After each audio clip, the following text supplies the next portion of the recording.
What's up? It's my first, it's gonna be my first YouTube video in a year. My second only ever. I posted one a year ago, right when I started prep in May. Intended to do a whole prep series. I didn't. I honestly didn't really like making the YouTube video. This time around I have so far. I actually already recorded like an intro and an outro. But they're both like super long-winded and I kind of got carried away. So I rather, just have more of a concise intro for my first one back. Keep it short and brief and then get into the training clips. Also, one small update. If you follow me on Instagram or TikTok, I mainly post about it on Instagram. Originally, I was planning on doing Battle of Texas this year in December. It was going to be December 6th, I believe, in Dallas. I was planning on doing that show. And then I started working with a coach. I've been working with him for about 3 weeks now. His name's Trevor Chun. That's not his full last name. I'll put like his social media like over here or something. It's like Chun. I'm not even gonna try to pronounce it. I don't even want to butcher it. But I've been working with him for 3 weeks. He's a great coach so far, super knowledgeable. I love working with him so far. Chatting back and forth with him for a little while and decided to work with him. And originally we were planning to do the December show. We were going to do a mini cut, like diet down for like 6-7 weeks. Bring my food up for, sorry, my dog found something. Bring my food up for maybe 2 months and then diet back down like the last 12 weeks really hard for the show. And then we did check-ins last week. And he kind of presented me with a few options. It wasn't even necessarily, I think, like because I had a bad check-in or anything. And he just gave a few options, like, we can continue down this path, go into the show. Which I think him and I both agree we would have brought a good look. I think I would have just been a little small. The show I wanted to do is the week before Nationals, which is a pro qualifier, if you don't know. And it's in Dallas at the same venue, I think, just a week prior. So a lot of people will do it as a warm-up show or as a last-minute qualifier. And if you look at like the past year's winners, like overall class winner, novice winner, all those guys, I think they're a little far ahead of me. I think I maybe could have pushed and placed well in novice and then maybe gotten like top 6 in my class, Sorry, I actually had an alarm just go off. What was I saying though? So I think I would have done well in terms of novice and then been kind of competitive in the open, just not like a top 3 guy. And I don't think I would have qualified for a national level show. So when he presented me with the option of instead maybe doing an off season and then prepping for a show and competing in like April, I think we both kind of agreed that was a better option. If you hear any weird noises, my dog is rolling around on the carpet behind me. I don't know why. I think he's all done.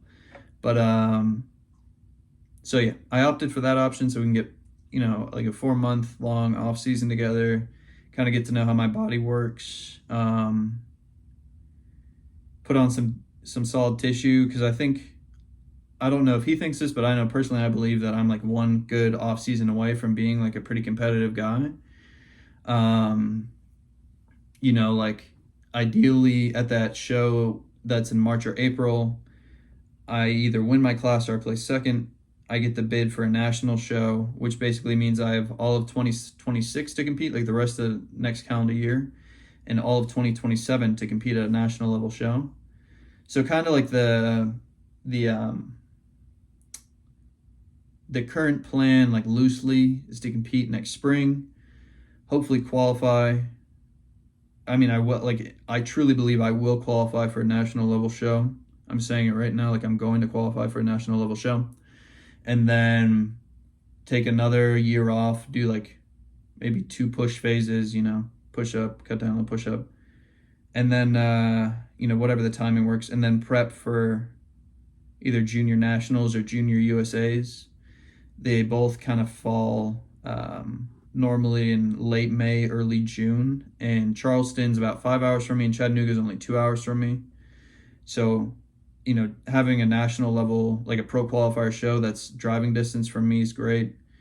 My girlfriend's family also lives in Dallas, so even if I were to do just the regular nationals, we have somewhere to stay there.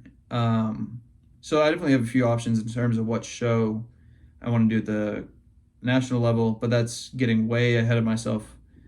Basically, just wanted to give a brief update. Plans changed. Gonna compete in like 8 months now instead of 4, which I think will just be better overall for my physique. And yeah, so today I trained lower too. It was at a new gym. I've trained upper there once before technically, but first time training lower there. I think I might make this my one of my regular gyms when my Anytime Fitness contract's up. But yeah, they have a lot of Strive equipment. If you don't know, Strive is now technically Prime. Prime like bought all the patents and the rights to their equipment. But Strive is like the original people who came up with, that different resistance profile loading you can do for kind of working muscles in their best, what's the term? Like with where they leverage weight the best. So, I recorded pretty much every set except maybe 2 exercises. I'll narrate over those clips, kind of talk through what I'm doing in them. Maybe also explain the Strive pieces a little bit, kind of what I was going for with the certain settings I was using. But yeah, overall, it was a good lift. I'd rate it 7 out of 10, 8 out of 10. Gym itself, I really liked, like I said, probably 7 or 8 out of 10. Probably some things that lacks, I'll probably touch on those in the clips. I'll bring them up, but overall, as a second gym, I think it's going to be a great option. So yeah, I think that's enough of me talking in front of a camera. I think we can cut to the clips and let the training speak for itself in a sense. Okay, so to start off my session, normally I'll do an arm movement. Technically, these aren't programmed for me. I hope my coach doesn't kill me for this, but I just really like having a bicep movement first. So you can see here, like I said, they got different resistance profiles. I have that top peg loaded because it is going to be heaviest at the bottom where the bicep has the most leverage or the best leverage. I overshot a little bit on the set. Like I said, I haven't really tried this before. I had 75 on the top and then 10 in the middle.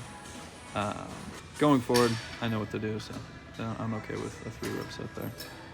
And then moving into my tricep work for the day, which is a very simple unilateral push down. I use the bar behind me to just stabilize the movement, so I'm not, moving my upper arm too much or anything, and it's easy for me to just flex at the elbow. And I'm holding the attachment above my head like that because that has a tendency to sway back and forth, and it doesn't make it unstable. It's just kind of annoying, honestly. So I just hold on to it. Nothing that crazy. I kind of undershot this set because I haven't used this specific cable. So I did way less weight than I thought I should. Here on the seated hamstring curl, nothing crazy. I undershot this one actually, just getting used to the machine. The reps felt kind of rough, but they looked decent in my opinion. I think it's just playing around with the settings on the seat and getting comfortable. Nothing crazy, it's just, again, first time using the machine, so kind of comes with some mishaps. As you can see, I'm playing with the seat here. That's what I like about the Strive equipment. There's a lot of customization, you can really have your equipment be set up the way you want, but then again, it's hard to remember session to session how I had something set up, and today was my first time on it, so I was just figuring it out. After that, I moved on to adductors. This is, no joke, the heaviest adductor machine I think I've ever used in my life. I mean, you'll see I'm barely using, I don't think I'm even using half of the stack. I don't know what it is, if it's the positioning of the pad and how it has my legs set up, how close everything is, but whatever it is, it worked. I love this. because normally I have to like put a gym pin in and stack like 2 plates at least on an adductor machine. So this is definitely something to look forward to progress for me, and really chase progression on it, because I'm so low on the stack. But this one felt pretty good. It's kind of awkward to get in because I can't push it together with my hands for whatever reason, like you can with other adductor machines to get it started. So that was a little strange, but other than that, it felt like a regular adductor machine. You can play with the resistance profile, but I'm just gonna leave it alone on this one. I don't think there's any real need for that on adductors. All right, moving on to my next set, I have leg extensions. This was probably my favorite piece of equipment to use at this gym, because I can have it set to where it's heaviest in the lengthened position, which that's where the quads are worked best.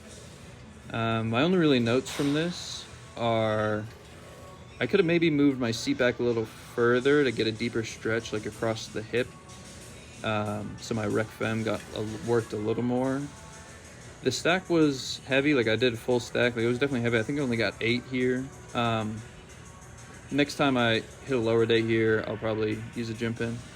But I mean, it was a tough 8. So another machine I'm excited to progress. I like how heavy these machines are. It's humbling in a way. It's makes me look forward to it. But here's kind of where things went off the rails a little. So these squat racks that this gym has, it's not like a traditional squat rack. You'll kind of see here, I have to like shrug it up. It's because there's those little lips, so that kind of messed up my pull there. And this is supposed to be a straight leg deadlift. They had all these signs around about not slamming weights or dropping weights. So because I'm not a member and I just had a guest pass, I want to be kind of courteous. I kept my legs as straight as I could. I just didn't dead stop it on the bottom, basically, like I normally do. If I join the gym, I probably will, because I'll be a member and then I feel like it's a little different. But hit that for a solid 5. I know I can improve on my hinge movements. They're definitely a weak point for me right now, so it's a little frustrating. And then the last movement I filmed was this unilateral leg press. I have a plate on each side, and then I have a stack of 25s in the middle. Originally, I just had 125 there, and I realized I wasn't heavy enough, so I threw another one on. Going forward, I'll just put a 25 on each side so it won't look so weird.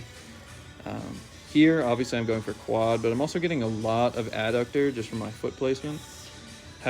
It's not really wide, but it's wide enough where my adductors are definitely not necessarily a primary mover, but it's like more 50-50 in my opinion than pure quad stimulus, which is kind of what I'm aiming for. I need more adductor work, and I like getting it from pressing. Overall, what I can take away from the session is I have a lot to improve on, especially if I'm going to be joining this gym. I feel behind a lot of these exercises at this gym, honestly. But it'll be about 3 weeks till I join, probably. Maybe a month. But if you made it this far, I appreciate you watching.